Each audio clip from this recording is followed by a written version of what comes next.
बदलते भारत की शान।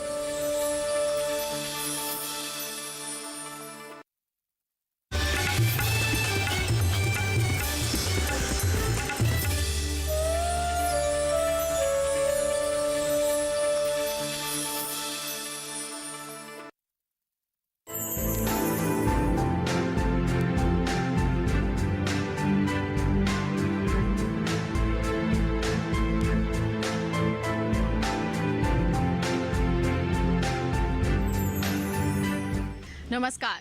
छत पर बागवानी में आप सभी का स्वागत है। लोगों को बागवानी का शौक तो होता है, लेकिन उनके पास ग्राउंड स्पेस नहीं है, टेरेस स्पेस नहीं है और यहाँ तक कि उनकी बालकनी में भी स्पेस नहीं होता।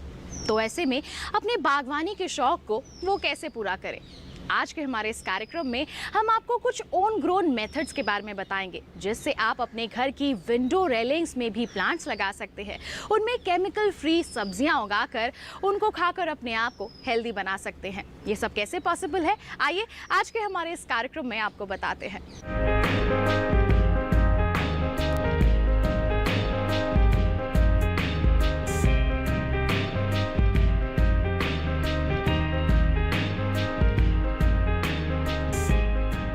आज के दौर में छत पर बागवानी ये बहुत ही महत्वपूर्ण है, क्योंकि जिस तरह से केमिकल पर बना हुआ खाना हमारे पास पहुंच रहा है और उसके नुकसान हम भुगत रहे हैं, तो छत पर बागवानी करना हम सहजता से कर सकते हैं। अगर ये छोटे छोटे गमले भी हमारे साथ हैं तो हम बिल्कुल सहजता से कर सकते हैं। बस थोड़ी सी छोटी छोटी चीज़ों का हमें ध्यान रखना चाहिए। छत पर बागवानी अगर करनी है तो हम दो तरीके से कर सकते हैं। एक तो छत के ऊपर बेड बना सकते हैं, नहीं तो इस तरह के गमले छत पर लगाकर हम बहुत आसानी से, बहुत सहजता से छत पर बागवानी का काम कर सकते हैं और अपना जो भोजन है हम उस गमलों से ले सकते हैं। अब देखते हैं सबसे पहले गमले कैसे होने चाहिए, क्योंकि गमलों को ठीक तरह से चुनना ये बहुत ही इम्पोर्टेंट है। जिस प्रदेश में बहुत गर्मी होती है उस प्रदेश में गमले आप मिट्टी के लेना ही ज़रूरी है, क्योंकि अगर मिट्टी के नहीं लोगे तो आपके पास तो सीमेंट के गमले होंगे या आपके पास प्लास्टिक के गमले होंगे, और ये प्लास्टिक के गमले और सीमेंट के गमले बहुत तप जाते हैं। और ये तपने की वजह से क्या होता है, तो यहाँ जो बीच में एक चीरा निकल आता है और वो चीरे की वजह से पौधा आहिस्ता आहिस्ता मर जाता है। तो आज हमने चुने हैं ये मिट्टी के गमले। लेकिन सिर्फ मिट्टी के गमले लेकर चलेगा क्या? नहीं चलेगा। मिट्टी के गमले लेते हुए भी उसका आकार कैसे होना चाहिए, उसका हाइट उसकी कैसी होनी चाहिए, या उसकी यहाँ की विड्थ कैसी होनी चाहिए, ये थोड़ा सा अगर ध्यान दें पहले ही तो गमले भरने के बाद आपको कोई दिक्कत नहीं आती। और मैं आपको ये कहना चाहती हूँ कि ये गमले हमें बार बार बदलने नहीं पड़ते। अगर आप ऑर्गेनिक तरीके से, सेंद्रिय तरीके से, या हमने जो मेथड डेवलप की है ओन ग्रोन मेथड, उस तरीके से नैसर्गिक तरीके से गमले अगर ये भरेंगे तो आपको कम से कम 5 साल तक ये गमले हर साल उसकी मिट्टी नहीं बदलनी पड़ेगी या उसमें कुरेदने की भी ज़रूरत नहीं पड़ेगी। तो चलिए देखते हैं कि ये हम गमले कैसे चुनेंगे। आपको दिख रहे हैं यहाँ दो तरह के गमले। एक, आपको इसके शेप तो पता चल रहे होंगे। देखिए, इसको आप अगर देखेंगे तो यहाँ ऊपर इसकी चौड़ाई ज़्यादा है, और चौड़ाई के बाद अगर आप नीचे की तरफ देखोगे तो ये देखिए ये चौड़ाई बिल्कुल कम है। इसके मुकाबले हम देखते हैं ये गमला। देखिए इसकी चौड़ाई कैसी है, बिल्कुल परफेक्ट चौड़ाई है। अगर ये 10 इंच है मानिए, तो इसके नीचे का तल जो है वो होना चाहिए 8 इंच। अगर ऊपर 12 इंच है तो नीचे होना चाहिए 10 इंच। इतना ही उसका कोण, इतना ही उसका एंगल होना चाहिए। ये क्यों होना चाहिए, ये बहुत इम्पोर्टेंट चीज़ है। देखिए इसके अंदर जड़ को फैलाने के लिए जगह है, लेकिन आप अगर इसके मुकाबले इसको देखें तो जड़ फैलाने को जगह ही नहीं है। और जड़ कहाँ फैलेगी? जड़ नीचे ज़्यादा फैलेगी, क्योंकि जो सफ़ेद मूली की जड़ होती है, जो छोटी छोटी जड़ होती है, वो ज़्यादातर अपना जो अन्न है वो ऊपर से 8 या 10 इंच के जो एरिया है उसी से वो अपना अन्न लेती है। और वो ही सबसे ज़्यादा अन्न लेती है। जब ये सफ़ेद मूली अन्न लेगी तब वो हमारे लिए अन्न तैयार करेगी। इसके लिए सबसे पहले ज़रूरी है आपके गमले कैसे होना।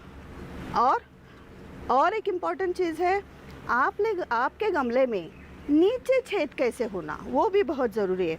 आप देखिए इसका छेद जो है, इसको छेद को ज़्यादा जगह ही नहीं है, इसलिए आप अगर देखेंगे तो ये गमला भरने के बाद, इस तरह का इस शेप का गमला भरने के बाद वो जो छेद है बुझ गया है। आप देखिए यहाँ का छेद दिखता नहीं है, लेकिन इसको छेद है।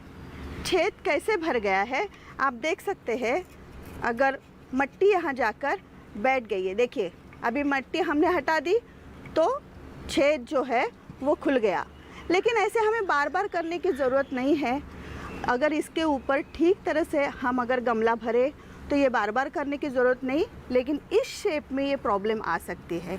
इसलिए हम देखेंगे कि हो सके तो ऐसी ही शेप हमें लेनी चाहिए और जड़ को फैलाने के लिए जगह देनी चाहिए। जड़ फैलेंगे तो ज़्यादा अन्न लेंगे, ज़्यादा अन्न लेंगे तो हमें ज़्यादा अन्न देंगे। देखिए एक इसका अच्छा उदाहरण हमारे पास है, ये है हमारा मिर्ची का पेड़।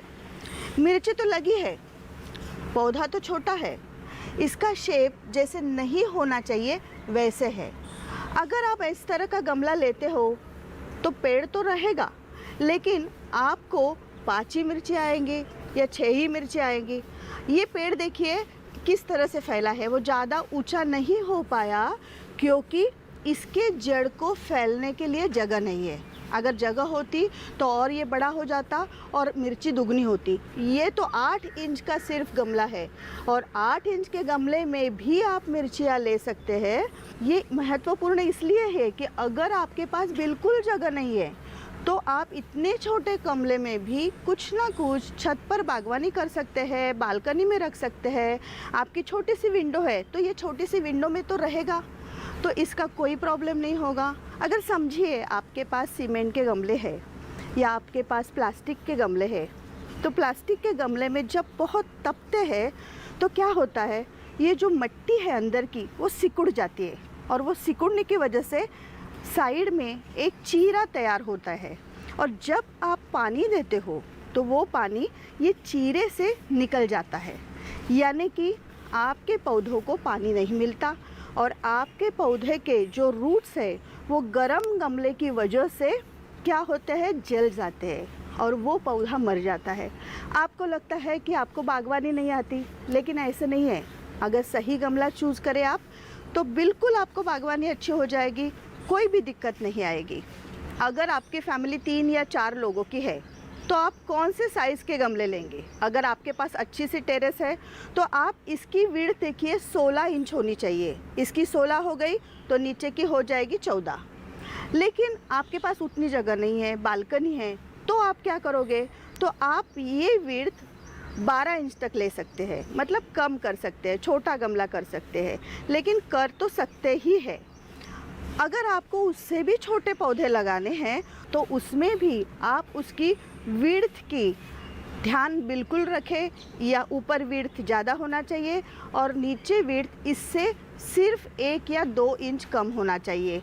ये आप बिल्कुल ध्यान रखेंगे तो आपके पौधों को कोई भी नुकसान नहीं होगा, हमेशा फलते फूलते रहेंगे। अगर छोटा गमला है तो भी आपको कुछ ना कुछ उसमें से उगा कर दे सकते हैं।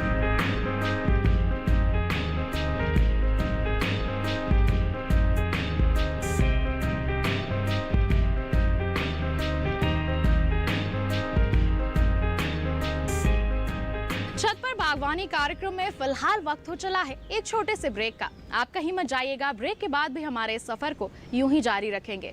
बने रहिए दूरदर्शन किसान पर और देखते रहिए हमारा कार्यक्रम छत पर बागवानी।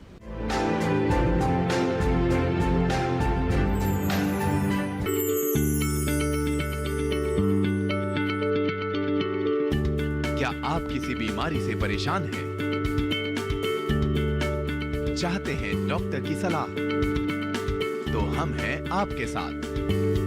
बताएंगे आपको जीने की राह। समस्याएं आपकी, समाधान देश के मशहूर विशेषज्ञों के। घर बैठे बात करें देश के जाने माने डॉक्टरों से। हमारे लाइव प्रोग्राम स्वस्थ किसान में हर शनिवार शाम 6 बजे से 7 बजे तक।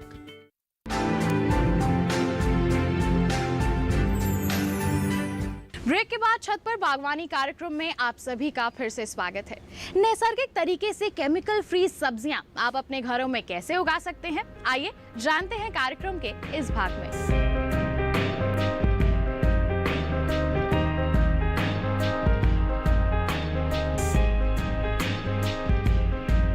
छत पर बागवानी करना कितना आसान है, बहुत सहज है।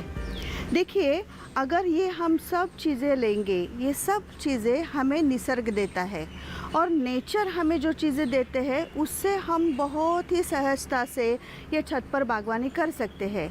कितना सिंपल और सबसे बढ़िया, खर्च नहीं, बिल्कुल कम खर्च वाली ये चीज़ है।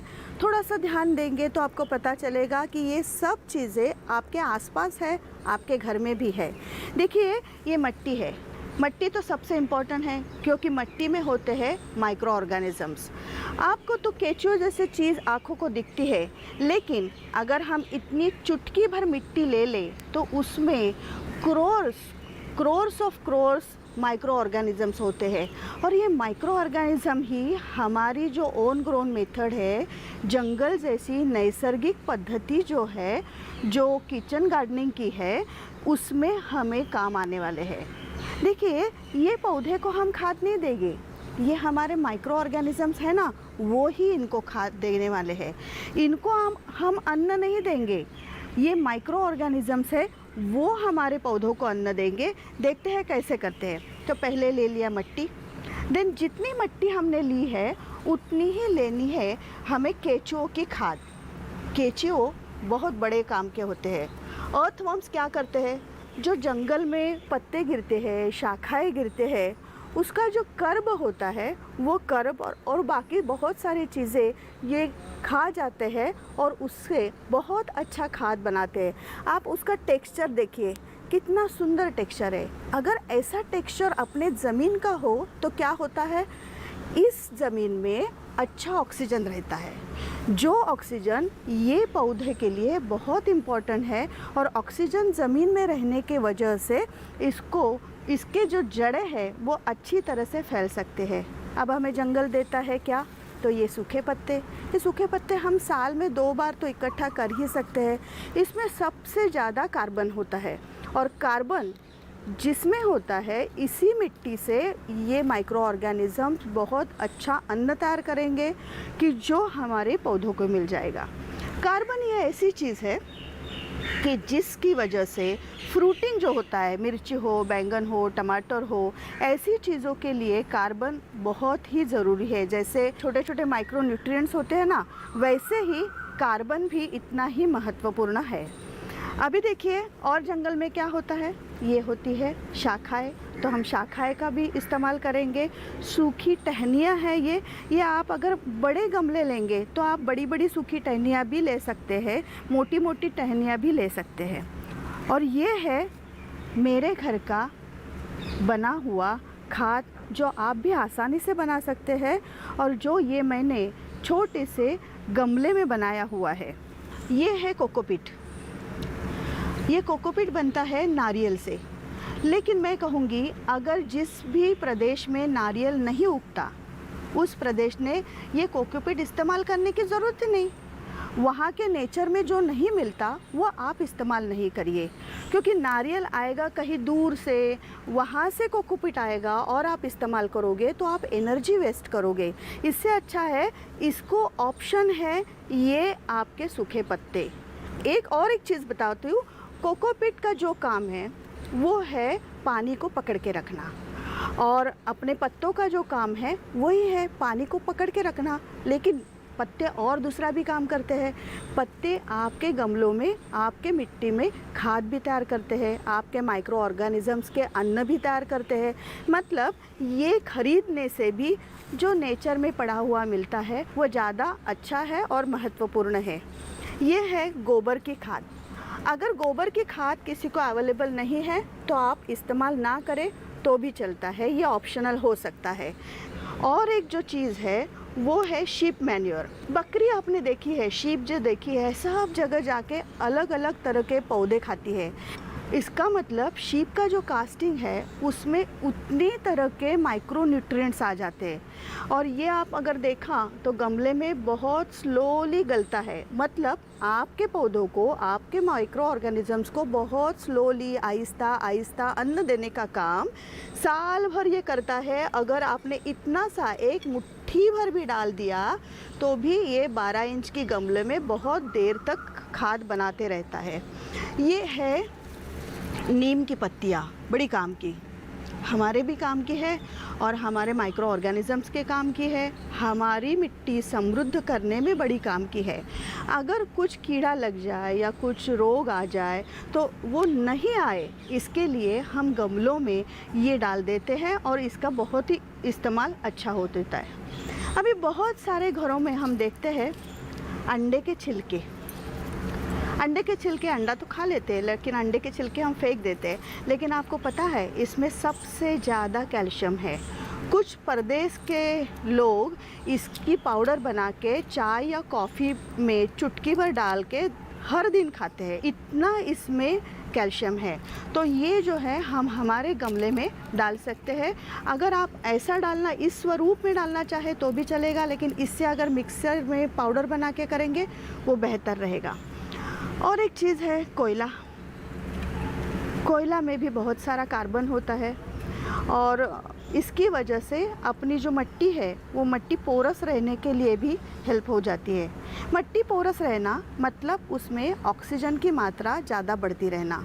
ऑक्सीजन की मात्रा भी अगर हमारे गमले में ठीक तरह से रहे तो इसकी बड़ी काम आती है। आप अपने प्रदेश में जो भी खली मिले, यानी ऑयल केक, ऑयल सीड्स जो है उससे तेल निकालने के बाद जो बुरादा बचता है उसको कहते हैं खली, या ऑयल केक्स की जो पाउडर होती है वो जो भी अपने यहाँ बने आप इसका इस्तेमाल करें, क्योंकि इसमें भी न्यूट्रिएंट्स बहुत है। अभी बहुत बार ऐसे होता है कि मिट्टी जो है अपनी चिकनी होती है, उससे पानी नीचे नहीं जाता। तो जो मिट्टी चिकनी है उसके लिए ये आप रेत लेना चाहिए। आपके प्रदेश में जो रेत है वो लीजिए, लेकिन समुंदर की रेत नहीं लेना। समुंदर की रेत में सॉल्ट होता है जो कि हमारे पौधों को, हमारे माइक्रो ऑर्गेनिजम्स को बहुत हानिकारक होता है। अभी है ये नीम की पाउडर। ऐसे नीम की पाउडर बाज़ार में मिल जाती है। अगर आपको नीम की पाउडर ना मिले तो आप नीम के पत्ते इस्तेमाल करिए, सुखा दीजिए और बाद में इस्तेमाल कर दीजिए। ये एक हमारे पुरखों ने दी हुई हमारी ये देन है। ये है लकड़ी जलाने के बाद जो ऐश निर्माण होती है वो। कोयला जलाने के बाद जो ऐश निर्माण होती है वो नहीं लेना है, इसको हम राख कहते हैं, लेकिन ये लकड़ी से बनी हुई है। तो इस राख में बहुत सारा कैल्शियम होता है और फ्रूटिंग के लिए ये बहुत काम आ जाते हैं। वैसे भी और भी उसके उपयोग है, लेकिन हम अभी फ्रूटिंग के हिसाब से ही देख रहे हैं। ये एक ही चीज़ है कि जो आपको ख़रीदनी पड़ेगी। इसको कहते हैं ट्राइकोडर्मा। ये ट्राइकोडर्मा एक तरह का फंगस है। ये अच्छा फंगस है, मतलब ये अगर ज़मीन में फैलता है तो आपकी ज़मीन और समृद्ध होती है, इसलिए ये आपको ख़रीदना पड़ेगा। लेकिन अगर आप नहीं खरीदेंगे, आप नहीं डालेंगे तो भी कोई दिक्कत नहीं। इसका प्रयोग किए बिना भी मैंने पौधे उगाए हुए हैं, वो भी अच्छे उगाए हैं। लेकिन आप Aahista Aahista advance kitchen gardening की तरफ जाना चाहिए, तो इसके लिए मैंने ये आपको बता दिया है। हमारे गमले में पानी की प्रॉब्लम ना हो, इसके लिए ये चीज़ है। इसको कहते हैं ठिकरिया, और ये मिट्टी की होगी तो बहुत बेहतर है। अगर मिट्टी की नहीं होगी तो कभी कभी कोकोनट शेल जो होता है उसको तोड़ के भी आप इस्तेमाल कर सकते हैं। लेकिन आपके गमले में पानी का जो प्रमाण है वो मेंटेन रहने के लिए आपको ये ठिकरिया का लेयर देने की बहुत ज़रूरत है। और एक चीज़ है बुरादा, यानी लकड़ी के टुकड़े। आजकल बहुत सारे लोग, पेड़ बहुत हो गए हैं इसलिए मशीन से पेड़ छोटे छोटे काटते हैं ऐसे, और इसमें सबसे इम्पॉर्टेंट चीज़ वही कैल्शियम है और न्यूट्रिशंस है। इसकी वजह से फ्रूटिंग के लिए भी बहुत फ़ायदा होता है। लकड़ी का बुरादा अगर आपको मिल जाए तो डेफिनेटली ले लीजिए। ये बुरादा अगर आपको नहीं मिले तो आपको चिंता करने की कोई ज़रूरत नहीं, आपको तो लकड़ियाँ मिली ही है, तो इसी के तो ये टुकड़े बने हैं। लेकिन ऐसे है कि अगर लकड़ी की भी इस्तेमाल करें और टुकड़े भी इस्तेमाल करें तो क्या फ़ायदा होगा। सबसे पहले ये गलेंगे और उसके बाद आहिस्ता आहिस्ता ये गलेंगे। मतलब 1, 1.5, 2 साल तक आपके पौधों को आपको ऊपर से कुछ देर कर रहने की ज़रूरत नहीं पड़ेगी। इसी से खाद बनता रहेगा आहिस्ता आहिस्ता। और ये दोनों से पहले क्या गलेगा, तो ये सूखे पत्ते गल जाएंगे। मतलब सूखे पत्ते गलेंगे, साथ साथ में ये गलना शुरू हो जाएगा। जब तक ये गल जाएंगे पूरे, इसका खाद बन जाएगा, उसके तब तक ये गलना शुरू होगा। इसका मतलब हमें बार बार ऊपर से खाद देते रहना या मिट्टी कुरेदते रहने की बिल्कुल ज़रूरत नहीं पड़ती। अब हम आम तो खाते हैं, लेकिन आम खाने के बाद क्या करते हैं, आम जिसमें आए हैं फेंक देते हैं और उसका कचरा बना देते हैं। लेकिन ये तो हमारी बड़ी काम की चीज़ है। क्यों काम की चीज़ है ये, तो इसमें सिलिकॉन रहता है। अगर आपने इसका टेक्सचर देखा होगा तो थोड़ा सा सिल्की ऐसे आपको टेक्सचर नज़र आता है।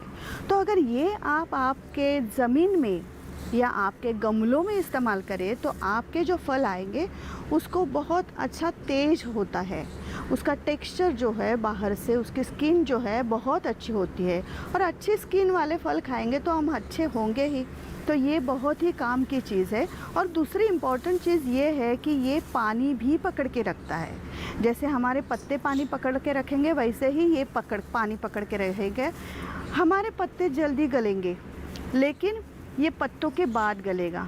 मतलब हमने देखा कि 1 महीने में गलने वाली चीज़, 6 महीने में गलने वाली चीज़, साल 2 साल लगने वाली चीज़, 3-4 साल तक आहिस्ता आहिस्ता गलने वाली चीज़, ऐसे हम सब अलग अलग निसर्ग ने दिए हुए चीज़ें इस्तेमाल करेंगे और उससे ही बनाएंगे हमारा गमला, जो हमें बहुत शुद्ध, बहुत ताकतवर ऐसे अन्न देगा और उससे फल देगा, ऐसे बैंगन देगा, हरी सब्जियां देगा, मिर्ची देगा। और ये इसी को हम कहते हैं ओन ग्रोन, यानी मैं उगाऊंगा, मेरे लिए उगाऊंगा, निसर्ग ने जैसे बताया है उस तरह से उगाऊंगा। छोटी एक चीज़ करनी है, बस नेचर को फॉलो करिए। आपके प्रदेश का जो नेचर है उसके नियम क्या है, उसको अगर आप थोड़े थोड़े ऑब्जर्व करेंगे तो आपके गमले में आप अपना खाद्य बहुत आसानी से और ये हमारे तरीके से उगा सकते हैं।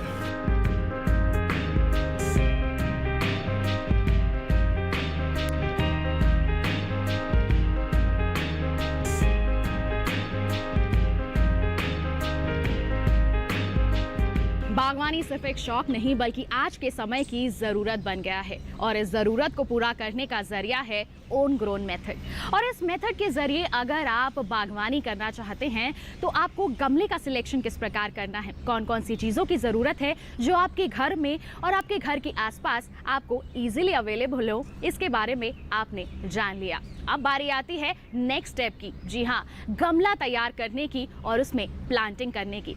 इन सब बातों के बारे में हम आपको बताएंगे, लेकिन हमारे अगले एपिसोड में, और उसके लिए आपको देखना होगा हमारा अगला एपिसोड छत पर बागवानी का। तब तक के लिए हमारी पूरी टीम को दीजिए इजाजत और आप बने रहिए दूरदर्शन किसान पर। नमस्कार।